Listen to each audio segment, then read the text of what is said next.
Okay, continuing on from what we looked at last time, we'll now dig a little bit into how we power the circuits.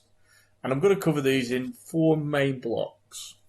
The actual power. So this is what gives us the voltage for our circuits.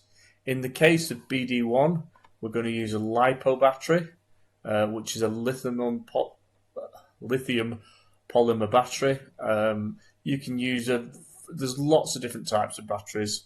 The LiPo is the one that's used commonly in remote control cars and drones and things like that, primarily because it's quite light and it's very, very, very powerful. They're also quite dangerous, so it's always worth checking out about LiPo batteries online to look at what the safety precautions are that you would put around that.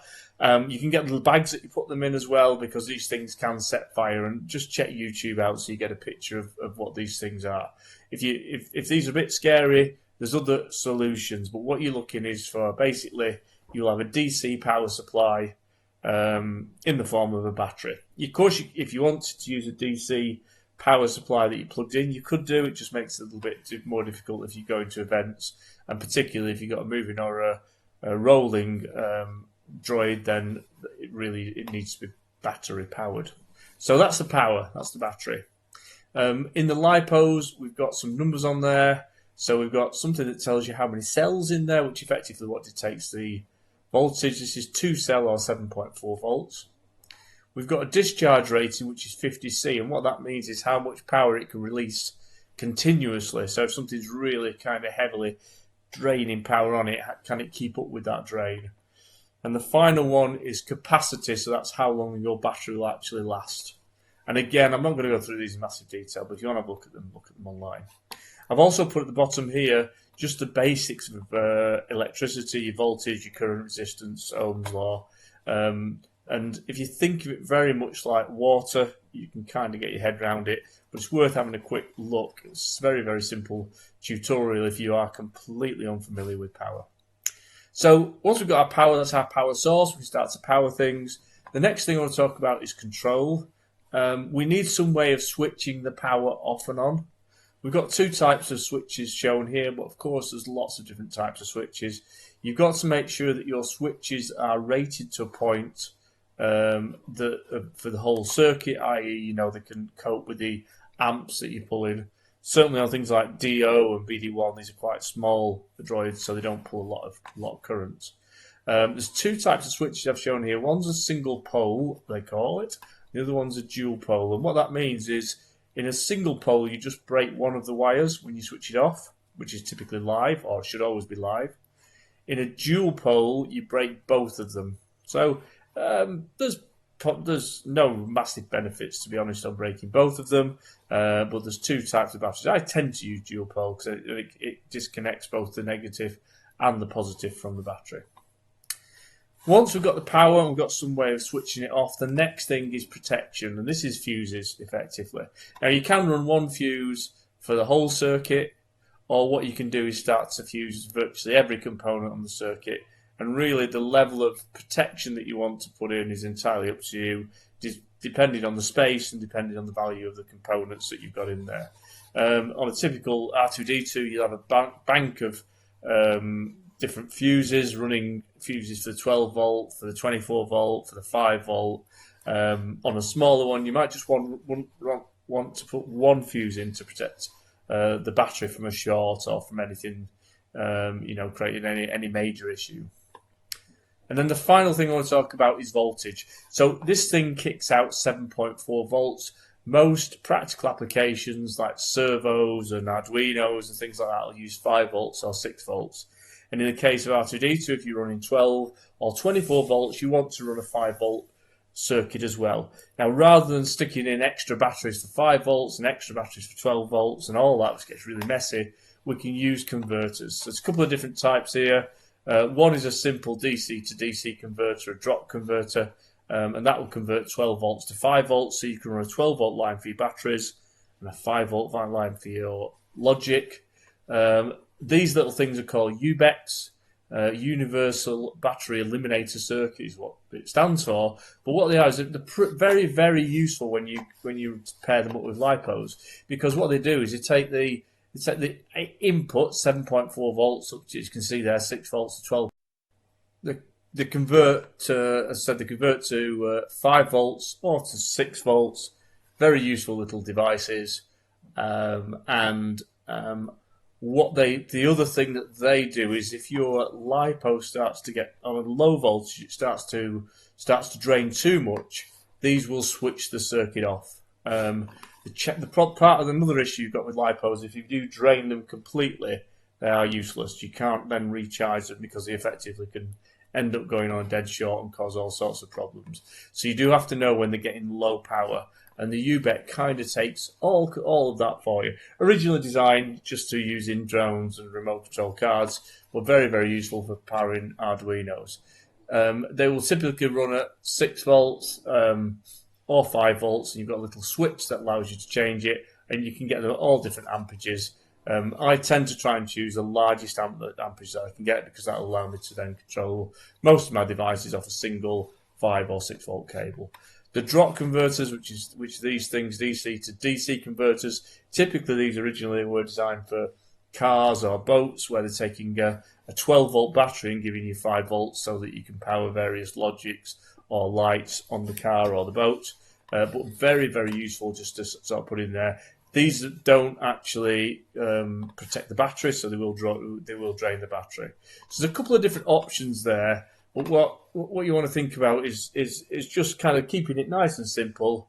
Make sure we've got power, make sure we've got control, make sure we've got protection, and then think about the voltages that you actually need within your circuit.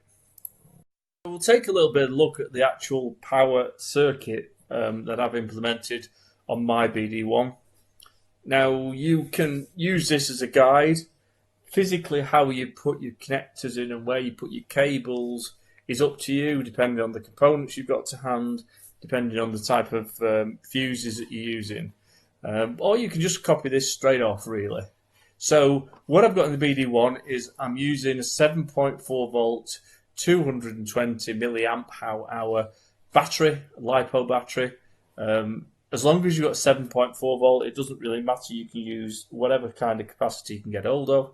If you wanted to run something at a 5 volt or a 6 volt battery that you can get hold of, you can choose whichever type of battery you want. You're just going to make sure that the voltage is correct for the circuit.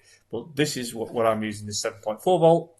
Made a little note at the bottom that you can actually connect the batteries in parallel and you will double the capacity. So I could put two of these batteries side by side and have twice the length of time that, when I'm using this in conventions or wherever. Batteries have come out as a negative and a positive. There's some confusion sometimes because negative is sometimes called ground. They're interchangeable. Negative is called common ground on a battery. Your main voltage comes out the red, which is positive, and that's where your power comes from. What you've got to be careful is not shorting these two up, particularly in LiPos. There's a lot of power in theirs, and it can melt through cables very, very quickly or cause all sorts of problems. Hence, what the first thing we want to put in there is some kind of protection. I've said a 10 amp fuse, 10 amp, 15 amps. These things will go quite quickly if you do short them, but make sure you've got some protection in there in case any of the components go faulty, or if you accidentally touch two wires or two pins together. You'd rather have the fuse going than having melting cables and all that kind of stuff. A little bit of a link there at the bottom to a SparkFun tutorial on very, very basic electronics or basic power if you wanted to take a look at that. Moving along then onto control. So the first thing that's worked in the circuit is being able to switch it off and on. And we're using a dual pole switch that will break both of those cables so it completely isolates the battery or it switches it on.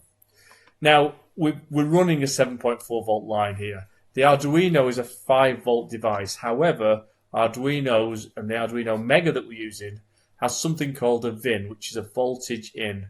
And that's got its own onboard little regulator that can convert 7.4 volts to 5 volts and make the Arduino run perfectly well. So running straight off the battery, I'm powering the Arduino. There's another couple of reasons for that. Is later on we'll talk about this thing in the bottom corner, the UBEC, where this UBEC will kick out 6 volts. And I could run the Arduino off the output of this. But I've also got all the servos and lights, so if any of those draw too much current and there's a bit of a dip, what I don't want it to do is to power off and power on the Arduino, which it can do very quickly. And that's called a brownout. So I'm running this straight off the battery. My ground goes into the ground on the Arduino, and the Arduino will actually run and work. Now, the other thing that I can run quite comfortably from the 7.4 volts is my amplifier. The amplifier will go from 5 volts to 24 volts, so I'm running this 7.4 volts straight in to power the amp. And the other side, I need the ground. Now you see all these are connected together. You can use one cable just with different legs coming off it to power all these devices for the power and for the ground.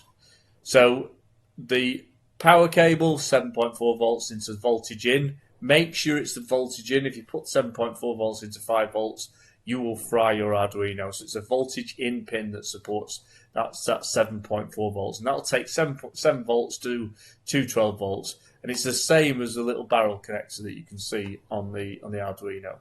I'm taking 7.4 volts to power my amplifier. Yep. And the final 7.4 volts I'm putting into the UBEC, this universal battery eliminating circuit. And what the UBEC does is it converts 7.4 volts to 6 volts that I'm then going to use to power my servos. So what I've actually got in there is I've got all the power that I need for my device. Now you'll have certain things that were running off the 5 volts output of the Arduino, and I'll touch on that as we start to go through them in a little bit further detail. But I just wanted to touch the very, very basics here: power, protection, control, and voltage converter. Another good practice is to keep linking all of your grounds together. Even if it's the ground from your 6 volts to the servos, you can link it to the ground. Your common is common throughout your whole circuit. Common is common for all circuits. You can link all your grounds together. You won't do any issue in keeping them together. In some cases, it's good practice to do that. So that's a very simple power circuit for BD1. If we look at another type of example, which here's one I found on the R2 Builders group. These are all very, very similar, but effectively it's the same process. In this case, and just to give you a little bit of another example, in this case they're using a 12-volt battery, a sealed lead battery, which is your power. Then running that to a circuit breaker or a master power switch, which is your control. So switch and power, and then they're running it into a very big fuse block. And within the fuse block, they've then got different types of fuses, and you can see they're actually fusing the saber-tooth controller with one fuse. They're fusing the dome with another, and they're fusing their siren motor controllers with these different fuses here. And so when you start to look at these, exactly the same as we have on the BD1, they just get a little bit larger and a little bit more concept, but a little bit larger and a little bit more complex. Power, control, protection, and then as it goes into the dome where we want to start to power the Teach's light system, which runs on 5 volts, he's put a voltage regulator that takes 12 volt in and 5 volts out, and he's put another little fuse there for the 5 volt line. So you can kind of see how you might want to distribute fuses, but exactly the same concepts of power, be able to switch it off, be able to protect it, and be able to change the voltage that you need to do to control your device. And that pretty much is the introduction to your power system. And finally, I think, as we're just looking at power, I'm just going to move on to the overall wiring of the BD1, so you can see a little bit more as we move into the brain. What we'll do next time is we'll go into the code and we'll look at how the code actually starts to run things. Well, let's pull together the input that we've looked at, and let's pull together the power that we talked about, and let's just kind of add a couple of other components in there so we can start to see how the whole circuit comes together. And then also it gives us a reference here for our circuit diagram as you're starting to put these things together, so it allows you to kind of step forward. So we've got the input. The input here is a combination of pots and switches. We covered that very much on the input. There is 12-pin connector that comes out again. There again, we covered that on the input. 10 of those wires are signal cables, and we've got the logic 5-volt that powers that, and that is coming directly from the Arduino under that 5-volt there, and the ground, and that gives us our ground, our 5 volts, so we can get the signals. And then 10 signal cables, 6 of them are pots, which are analog signals, and 4 of them are switches, which are digital signals, and they go to these pins A0, analog 0 to analog 5, and to 22, 23, 24, and 25 on the Arduino board. So you can start. What I did actually is made a cable up that covers all of these areas outside of them connector, outside them 6-pin and then 12-pin connectors that you can see. So you can make almost like a wiring loom up on there. Then with the Arduino, some other things that we've got connected onto the Arduino outside of the controller is we're continuing to run this power out to power a couple of other things that run on logic. So we're powering this thing in the top right hand corner, and that's what controls all our servos. And we're running that. Now on there's a couple of connectors. The VCC, which is the logic 5 volts to run the logic system on there, and ground to run the ground on there.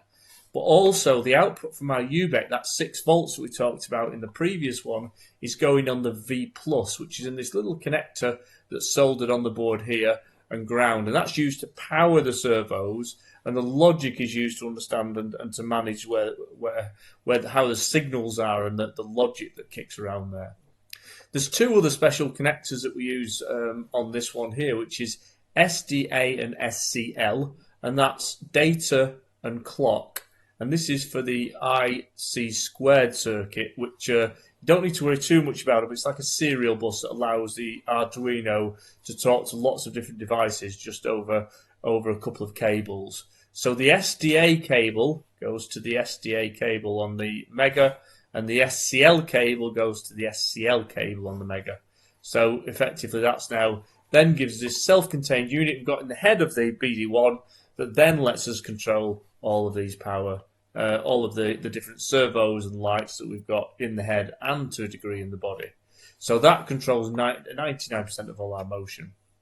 A couple of other connectors we've got something called this little thing here, which is a DF Player Mini, and this is actually our soundboard, and this runs off pins 11 and 12, and actually these are another serial device, so it's just using pin 11 goes to RX and pin 10 goes to TX, but there's a 1K resistor there, and all you really do is cut the wire, solder one side of the 1K resistor to the cable, one to the other cable, and then put a kind of a heat shrink or a bit of insulation tape over that. What that does, it just reduces the voltage coming in on the RX so that your DF player's protected. Okay, so 11 and 12, that gives you the information to there so it knows which sounds to play. You're running the VCC again off this logic 5 volts and the ground, so that powers the logic, and that's pretty much then that's all you need to run that DF player. And then coming out of the DF player, there's a ground that goes to your amplifier, a DACR and a DACL, and all they are line outs, very similar to headphone connections, or if you've set up amplifiers previously, it's your line out left and right, and using ground as a reference. They go into your amplifiers, and then in the amplifier you've got your usual connection with your plus and minus across 2 speakers. That pretty much is the wiring diagram for BD1. The only thing that we're missing off here is each of these little servo connectors, connectors where you plug your servos in. So what we'll cover off in the next videos is pretty much the output. That's how we connect the servos up to the servo board. If you're very eager to start playing that, you can kind of work that out by looking in the code. But what we want to do is put each of the servos and where they plug into each of these slots. The LEDs, how they plug into these. We're running the LEDs and the servos all through this, which comes out the head. And then once you've kind of plugged the servos into there, you've effectively got the whole thing up and running and working. So we'll cover off the servos, but what I'm going to do next time is I'll probably do that again in similar to this, where we cover two things in one setting. So the first one is we'll cover off where the servos connect onto here, where the LEDs connect onto here, and then I'm going to jump straight into the Arduino code, and we'll almost go through it line by line to kind of get an understanding of how all that code works, how it runs, and how it fits together. And as I said, what we're doing by doing this on a step-by-step basis is hopefully getting people to that you kind of, if you've not touched this kind of thing before, you're comfortable in grabbing some batteries, some Arduinos, some pots, starting to control the servos or starting to control the LEDs. Because I think understanding how it works makes it easier for you to fix it in the later dates, but also more importantly, gives you better ideas for small projects that you might want to play around with, where you just got a single servo that's controlling a dial or something like that. So it kind of gets people into that into a little bit of learning a little bit about this. And once you start to see how the code works, you realise it's not too difficult to move a servo around, to turn an LED on, to flash a few things around. So hopefully that's been helpful. So next time, how we connect the servos into the servo board. Let's just plug them in, just making sure we know which goes where. And then let's dig into the code. Okay, so hopefully that was useful, and we'll look at this next time.